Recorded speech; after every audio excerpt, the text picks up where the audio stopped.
So, when you see the Prince and Princess of Wales out and about, you see the perfect photos and the official handshakes.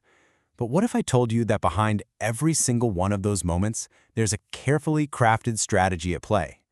A plan that's not just about their family, but about the entire future of the British monarchy. I mean, it really all comes down to this one almost impossible question. How do you raise your children under the brightest, most intense spotlight imaginable, especially when one of them is literally the future king, and still give them anything that looks like a normal life? That is the fundamental tightrope William and Kate have to walk every single day. And their solution? Well, it isn't to just stick to the old ways. They're basically throwing out the traditional royal playbook and writing a brand new one from scratch.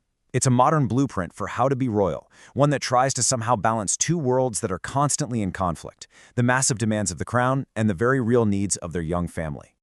And you can see this massive tug of war everywhere. On one side, you've got the immense weight of public duty, tradition, and the unbelievable scrutiny that comes with raising a future king. But then, pulling just as hard in the other direction is the deep desire for a private life, for normalcy, for protection, and for putting their family first. Pretty much everything they do is an attempt to find that sweet spot right in the middle. All right, so let's dive into the first part of their strategy, and it's probably the most personal one. How on earth are they trying to protect their kids' childhoods from all of this? Okay, get this. According to royal experts, they made a very deliberate, very conscious choice to wait until Prince George was around 7 years old to really explain what his future was going to look like. And the goal behind that was huge. They wanted to give him a regular childhood, free from the weight of his own destiny for as long as they possibly could. And that one decision, it tells you so much. As the author Robert Lacey points out, this wasn't just about protecting George. It's a direct reflection of Prince William's own experience. He knows exactly what that pressure is like because he lived it, and he is absolutely determined to make it different for his own son. Lacey also highlights this really fascinating change in language. Instead of calling it a duty, a word that, let's be honest, can feel like a trap, William apparently frames it as destiny. Now that might sound like a small thing, but the difference is massive. Destiny suggests there's a purpose, maybe even some choice in how you approach it, not just this heavy burden you can't escape. And this quote from Robert Hardman really gets to the heart of it. The number one priority isn't just to prepare them for their roles. It's to make sure they can actually enjoy their lives, not live in fear of what's coming. It's all about building them up from the inside. But this whole protective strategy didn't just appear out of thin air. It was forged in the fire of their own incredibly intense and very, very public early relationship. I mean, long before they were even engaged, their every move was under a microscope. This was the time the tabloids famously nicknamed Kate Waity Katie, and it created this relentless pressure cooker that would completely shape how they handle privacy to this day.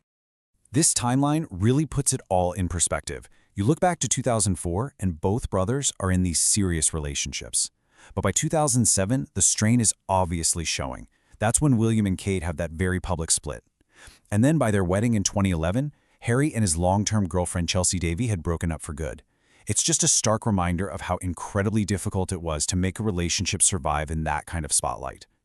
And that 2007 breakup is now seen as this huge turning point.